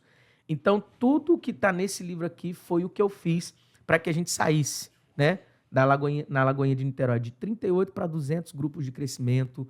Né? Tem o posicionamento de cada membro da igreja nessa questão toda. Porque lá na igreja eu tenho falado assim, ó, você não veio para cá para ficar sentadinho na cadeira, você veio para cá para... Por favor. Você veio para cá para crescer e para cuidar de gente também. Né? Nós temos uma cidade inteira para ganhar, 1 milhão de habitantes aí para a gente abraçar. Então, eu olho para cada ovelha e enxergo pastores, sabe? Nós vamos cuidar de pessoas, trazer mais pessoas. O crente que não está servindo, ele vai dar trabalho, né? Então, aqui tem estratégias assim incríveis. Eu começo falando sobre visão. Deus, na Bíblia, tem uma visão disso. Ele dá uma visão para Abraão assim, ó. Olha para as estrelas. Conta, não dá para contar. Assim vai ser a sua descendência. E numerosa. Vambora. Aí lá no Apocalipse tem outra visão. João. Qual é a visão? Uma multidão de todas as tribos, povos, línguas e nações diante do trono, adorando ao Senhor, declarando que ele é rei, declarando que ele é Senhor. Então, nós estamos onde aqui? Entre essa visão dada a Abraão e a visão profética dada a João. Nós estamos no meio do caminho. Nós é quem estamos. Igreja é a estratégia divina para o cumprimento dessa visão. A igreja é uma estratégia divina para o cumprimento dessa visão que vai fazer com que essa multidão cresça cada vez mais e mais e mais e mais até chegar nesse cumprimento onde nós teremos todos os povos, uma grande... Se falasse multidão, estava bom, mas Apocalipse usa o termo grande multidão de todos os povos, tribos, línguas e nações. Então, nós vamos ver sim essa grande multidão lá nesse grande dia. E hoje nós estamos aqui cumprindo, ou sendo a estratégia divina para que isso seja cumprido. Qual é o meu papel nisso como crente? Você vai descobrir nesse livro, O Coração de uma Igreja Saudável. Uau. E esse branco aí? Esse fechar esse top. branco aqui é o último lançamento. Eu fiz ano passado, na verdade tem 2 ou 3 anos que eu faço isso. Todo mês de janeiro, fevereiro e março, eu leio o Novo Testamento todo em 3 meses. Então, eu fazia isso sozinho. Aí, no último ano, eu falei assim, quem quer fazer comigo? E vieram 2.000 pessoas comigo, ler o Novo Testamento todos os dias. E aí, eu criei uma comunidade e tal, e não ficava... Aí, era para mandar só o texto do dia. Aí, eu acabei mandando reflexão, acabei mandando uma oração guiada, acabei mandando uma palavra profética para aquela pessoa, um desafio para ela fazer. Por quê? A maioria das pessoas, não fazem devocional. Dos que fazem devocional, eles fazem da maneira errada. Por quê? Todo devocional tem um objetivo: descobrir a vontade de Deus para sua vida nesse dia. Nós queremos descobrir o que Deus chamou a gente para fazer, se é pastor, se é isso, se é para ser um empresário, que a gente quer as coisas extraordinárias, mas nós não somos fiéis no ordinário. Então, assim, tu quer buscar a vontade de Deus para a tua vida, como assim, o porquê de você estar aqui nessa terra, mas você não sabe a vontade de Deus para hoje. Pro micro, né? A galera não foca Exato. no micro. Então, vida devocional é meio de respiração de crente, gente. Nós precisamos saber o que é que Deus quer. Então, usando um termo mais técnico, o propósito do devocional é aplicação pessoal. O que Deus quer de mim hoje, com essa leitura que eu estou fazendo uma reflexão dela aqui, né? Então aqui, e aí esse projeto, esse propósito todo, depois desses 90 dias lendo o Novo Testamento, virou esse livro aqui, devocional. Eu já vi diversos devocionais e amo, acho lindo, acho essencial, acho que as pessoas têm mesmo que comprar, ler, porque tem que estar em contato com aquilo que vem da palavra de Deus. Mas eles são textos, às vezes, assim, mais aleatórios. Pega um de Salmo, pega um aqui. Esse aqui não. Esse aqui, a pessoa, quando termina, ela termina de ler o Novo Testamento todo. Então, tem esse diferencial. E aí, aqui, você tem sempre, né, aqui, né? Você vai ter um desafio, uma oração, você vai ter a palavra profética para a tua vida, você vai ter um desafio para fazer e o que Deus falou com você também. Você vai escrever aqui, ó. Né? Então tem esses símbolozinhos aqui, que lá no início eu explico o que são esses símbolos, né? Então para cada dia aqui você vai ter um texto, uma reflexão desse texto para ler e por aí vai. Novo Testamento todo. Deixa eu dar uma olhada aqui, a senha aqui é forte. E como foi o último, todos esses livros são presentes para você, tá, amigo? Não me iluda. Eu tô investindo em livro, cara. Eu tô lendo uns livros lá muito doido. Eu tô ficando doido de tanto ler livro. E esses aqui eu vou ler. Vou te marcar lá no Instagram. Marca lá, Vaso. Vou marcar lá no Instagram. Então, editoraltarbooks.com. Frete grátis em tudo, promoção para quem tá aqui, ó, pegando a senha. Já que ele me passou essas senhas todas aqui, né? Eu vou passar um beijinho na flor. Isso aqui é o palitinho, entendeu? Você trouxe o banquete. Olha só, ele trouxe, gente, o banquete, entendeu? E eu vim trazer para presenteá-lo um palitinho, aquele, entendeu? Depois você janta, aí você fala assim, cara, eu vou palitinho aqui, ó. Pega essa senha. Obrigado, meu amigo. Coisa linda, hein? Olha aí, ó. Depois eu vou. Ó, ele já coloca volume 1. Não, se tem um, né? Tá. Peguei a senha, devocional, volume. Esse devocional, deixa eu voltar. Esse devocional é o volume 1, tá, gente? É o volume 1. Tá vendo? Tá eu tenho a senha. Abre aí. Lê aí a senha 18, que tem muito a ver contigo. A senha 18 eu tenho certeza que a 18 ela vai falar muito contigo. Lê a 18 aí pra gente aí. Senha 18, vamos 18. Lá. Pega essa senha com ele. Não, agora você vai pegar com ele a senha. Senha 18, tá? Página 18? Isso. A senha 18 aqui, ó. Deve ser horrível olhar hoje com admiração para quem um dia você olhou com tanto desprezo. A vida nos surpreende a cada dia e podemos ter do nosso lado um diamante bruto e um bilhete premiado. Mas como hoje essa pessoa não lhe traz retorno, você nem nota. De repente, vem alguém e decide conferir o bilhete premiado ou lapidar o diamante. E então você se dá conta de que sempre teve algo valioso por perto, porém nunca reparou. Não despreze quem Deus pode usar para mudar sua vida amanhã. É forte. Não, você tá diante de um diamante bruto, gente. Pelo amor de Deus, o homem é uma enciclopédia aqui. Não, você... É forte. Se tu tem perto aí, cuida, zela, porque é um fenômeno. E eu digo isso para poucos, tá? Eu sou um cara que eu converso com bastante pessoas e eu aprendo muito. As minhas senhas, elas são de coisas que eu ouço, da mesa ali, coisas que eu ouço, vejo, que eu vivo. Uma vez eu tava no centro de Caxias e aí eu tava passando meio por uma crise, né? Porque eu acredito que todos nós, em algum momento, vivemos esse período de crise, né? E muita gente na pandemia tinha se aproximado falando que ia me ajudar, que ia me levar, que ia honrar, que ia fazer e tal. E eu fiz live, minhas lives batia 3.000 pessoas na live. Eita. Pro Instagram. Tinha canais fortíssimos que batia 100, 200 pessoas na pandemia. E aí muita gente grande se aproximou naquela época. E aí, quando passou a pandemia, eu estava no centro de Caxias, eu comecei a conversar com Deus. Eu falei, caramba, Deus, eu não pedi. Porque assim, o que rola? Se eu te pedir e você não fizer, tá tudo bem. Uhum. O problema é quando você promete e você não faz. Eu não te pedi, você que falou.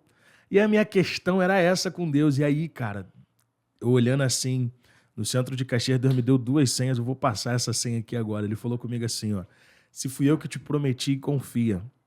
Porque você não vai ler na Bíblia Davi se humilhando ou dando jeito para ser rei, nem José se humilhando ou dando jeitinho para ser governador.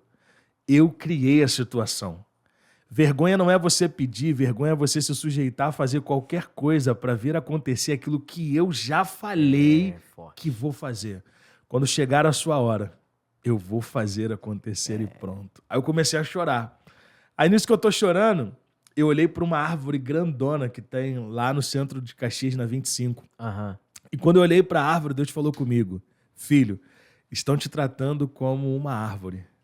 Te conheceram quando você ainda era uma semente, estão de longe te acompanhando, mas nenhum deles se aproximam para jogar um pouco de água para te ajudar no teu crescimento. Mas calma, te farei uma árvore grande e bonita e depois os mesmos aparecerão dizendo, onde é que você estava? Então é isso, cara. Eu tô muito feliz. Tô feliz, cara. Tô feliz demais. Obrigado. Tá? Eu vou ler ele, vou te marcar lá no Instagram. Fiquei muito feliz.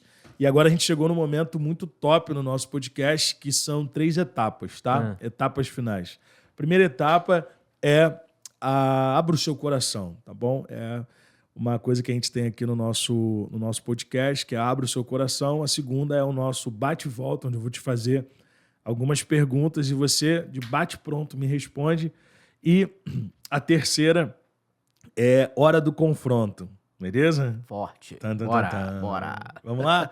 Então, olha só, abra o seu coração como funciona. Você vai olhar para essa câmera aqui e você vai falar uma palavra para o Brasil e para o mundo que você carrega, a tua essência. Lembrando sempre, eu sempre falo para todos os convidados, essa mensagem que você vai fazer, tenta cronometrar na sua cabeça 1 minuto e meio que ela vai para o Reels. Então, tenta cronometrar uma coisa bem enxuta, bem direcionada, 1 minuto e meio. Por quê? Aqui vão ser pessoas ansiosas, depressivas, pessoas que estão pensando em desistir, em parar, pessoas que já perderam o rumo da sua vida, pessoas que quebraram alianças, princípio, pessoas que estão com saudade da casa do pai. Uhum. E agora eu quero que o céu te impulsione a você abrir o seu coração. Começa agora, abra o seu coração. Sua vida pode ter se quebrado, mas como Jeremias teve uma experiência poderosa ali, quando desceu à casa do oleiro, ele viu um vaso se quebrando, mas viu um vaso que se quebrava nas mãos do oleiro. Você pode ter tido tantas experiências ruins e passado por tanta situação catastrófica, mas você continua nas mãos do oleiro. O oleiro está disposto a refazer. Se você permanecer com a sua vida assim, colocar a tua vida nas mãos de Deus, você vai ver que Deus é poderoso para refazer cada área da tua vida, mas agora não como você quer, não como você sempre sonhou, muito melhor, como o oleiro deseja. Foi isso que ele disse. E Jeremias, ele viu o oleiro fazendo a sua obra e disse, agora, depois que o oleiro pegou o vaso para refazer, ele fez conforme lhe agrada. Você pode ter sido quebrado, mas você não foi jogado fora, você não foi descartado. Deus tem um recomeço para você. Uau, que... É muito forte. Pegou essa senha? Essa senha foi para tu pegou? Então tá bom. Momento bate e volta aqui. Pastorzão, um sonho. Ver a Baixada Fluminense sacudida pelo Evangelho. Uau, uma meta ainda esse ano. Ainda esse ano, mais um culto na nossa igreja. São 3, agora 4 por domingo. Uau. Se você pudesse olhar para você com 15 anos, agora, o que você diria? Tem uma jornada grande e cheia de desafios pela frente. Só continua, não para. Se você pudesse se reportar ao seu eu com daqui a 10 anos, o que você diria para ele agora? Me valoriza, hein? Porque eu ralei para você chegar aqui. Se descesse um espelho agora diante de você, se imagina um espelho agora diante de você, o que você diria para você agora? Permaneça com a sua humildade. Nunca pense que já alcançou só por conta dos resultados bons que você tem hoje. Seus bons resultados podem ser seu maior inimigo dos resultados extraordinários que vem por aí. Uau! Momento confronto. Eu queria te fazer uma pergunta. Queria que você puxasse na sua memória agora as pessoas que, no longo da tua jornada, já foram ingratas contigo e te feriram de alguma forma. Independente da fortaleza que você se mostra, aí dentro você carrega marcas, feridas que foram curadas em Deus, mas que elas não deixaram de existir. Então, se você pudesse agora dizer para essas pessoas que lhe feriram algo, o que você diria olhando para lá? Olha, a minha vida sempre foi dirigida por Deus. Então, por mais que você tenha me ferido, por mais que você tenha feito o que fez, eu e minha casa, nós estamos de pé. A gente não caiu, a gente não sucumbiu, a gente não desistiu e a gente nem vai desistir, a gente vai continuar avançando. A minha fala para você é para que você reconheça que só Deus pode levantar alguém. Você não precisa querer pisar sobre alguém para crescer, você não precisa querer apunhalar alguém pelas costas para ficar em evidência, tirar alguém da jogada. Você não precisa de fazer nada disso. O que Deus tem para cada um de nós é uma jornada única. Então busca o que Deus chamou você para fazer e para de querer viver o chamado que eu tenho. Pelo amor de Deus. Uau. Bora. No longo dessa jornada, é muito fácil a gente identificar pessoas que nos ferem ou que nos magoam, mas acredito que o mais difícil é quando nós paramos para nos autoavaliar e ver que também no longo dessa jornada podemos em algum momento ter feito o mesmo. Uhum. E eu queria agora que você pensasse se há alguém no longo da tua jornada que você puxa na sua cabeça, você pode ter sido ingrato em algum momento ou falhado. Se você pudesse dizer algo para esta pessoa, o que você diria olhando para lá? Talvez há momentos em que eu possa ter falhado em reconhecimento, assim, de gratidão mesmo, sabe? Eu tenho aprendido muito sobre gratidão nos últimos tempos, que gratidão fecha a porta para murmuração, gratidão traz bênção de Deus para a nossa vida. E falo para essas pessoas que um dia me ajudaram, que um dia fizeram por mim mesmo, que a gratidão está aqui fluindo no meu coração para você. Obrigado por cada etapa, cada detalhe. Mas foi uma ajuda mínima, mas fez a diferença. Eu acredito que cada passo que foi dado e cada pessoa que me ajudou de alguma forma nessa jornada,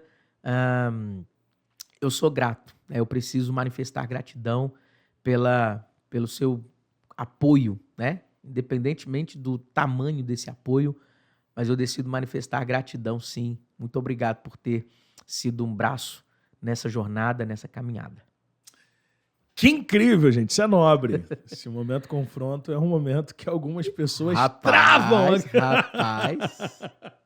Já vi participante travar nessa cadeira. É mesmo? É um princípio. Isso aí foi uma estratégia que Deus me deu no começo do ano. Muito bom. No começo do ano, Deus ele me fez ligar para algumas pessoas que eu fui ingrato. Ó. E algumas pessoas que eu precisava perdoar. Foi uma das experiências mais, assim, duras para mim, mas uma das mais reveladoras, porque é muito fácil, nessa jornada, né, a gente puxar da nossa memória Sim. aquelas pessoas que, sabe, nos desapontaram, mas às vezes a gente vai caminhando e vai deixando algumas que a gente desapontou. É verdade, é verdade. E Deus falou comigo que quem não fecha ciclo não inicia um próximo. É forte. Então, esse momento, para mim, é um momento onde a gente, né? A gente que está todo mundo junto aqui, a gente consegue participar e ver, de fato, que já não é mais o título e o cargo, é o ser humano. Sim, sim. E aí tem que ter hombridade ou não para poder reconhecer que no longo dessa jornada, às vezes, a gente acaba não sendo aquilo que as pessoas que acreditaram na gente geraram a expectativa, né? Então, assim, eu estou muito feliz com esse nosso bate-papo incrível. E eu queria perguntar a você que está nos assistindo agora, chama aqui, se você quer a parte 2. Não, você precisa deixar nos comentários aí se você quer a parte 2. E a parte 2 que a gente vai fazer, a gente vai falar só sobre relacionamento. Aí a parte 3 a gente fala sobre, entendeu? Espiritualidade, entendeu? Porque o cara tem conteúdo. Então, eu quero que vocês deixem no comentário aí se vocês gostaram de participar, né, desse podcast com a gente. E agora, Pastorzão, faça as suas considerações finais. Dentro dessa sua consideração final, você pode agradecer, pode falar também o teu Instagram, tá bom? E pode também passar para a galera a forma de adquirir os teus livros, se estão em algum lugar aí para a galera adquirir. Esse é o teu momento. Coisa boa. Manda a senha. Bom, às vezes você me conheceu, você conheceu a minha infância aqui, né? Você conheceu tanta coisa, mas atualmente eu sou pastor na Lagoinha de Duque de Caxias, fica ali na rodovia Washington Luiz. Colocou no Waze Lagoinha Caxias, você chega e vai ser um privilégio poder te dar um abraço, poder te receber ali na igreja. A igreja está com 3 aninhos, nós somos já quase 5.000 pessoas ali na igreja, temos vivido algo sobrenatural, de fato extraordinário. Eu quero, para quem não me conhecia, né, quero sim poder somar, conhecer essa pessoa maravilhosa, agora já era. Estamos aliançados, meu lindo, né? Já era. Então, meu Instagram tá lá, leandroalmeida.br, leandroalmeida.br. Você vai falando, pastor Leandrinho, pastor Leandrinho, pastor Leandrinho. Não tem a ver com tamanho, não, é uma questão carinhosa mesmo. Né? Mas tô aqui para servir você, tô aqui para servir a nossa geração, com aquilo que Deus tem gerado no meu coração. Sou casado com a Aline, pai de 3 filhos incríveis e quero sim poder somar na sua jornada também aí. Segue no Instagram, vai aparecer meus vídeos para você lá, sempre, todos os dias, uma palavra para abençoar teu coração, uma palavra de fé, uma palavra de esperança que vai de fato te ajudar todo santo dia, tá bom? Então, lá tem tudo sobre mim, lá tem o link da loja, se você quiser algum desses livros aqui, tem outras coisas que eu faço lá também. Curso para solteiro, eu tenho a maior plataforma de acompanhamento de solteiros do Brasil, né? O curso Solteiros por Enquanto, você tem lá no link da minha bio. Enfim, eu quero estar junto com você. Deus te abençoe. Obrigado, lindão. Você que participou com a gente até agora, você que ainda não é inscrito no canal, se inscreva no canal SenhaCast para sempre estar atualizado de todas as nossas entrevistas, os nossos bate-papos. E também, olha para mim aqui, você que ainda não nos segue lá no Instagram, gente, vai lá, siga aí, vai estar aparecendo aqui na televisão as nossas mídias sociais. E também você que quer, agora olha para mim aqui, você que quer gravar o seu próprio podcast, tá? É só você entrar em contato conosco aqui no estúdio Nova Onda, o estúdio do Pega Essa Senha no Seu Coração. Até a próxima! Uou!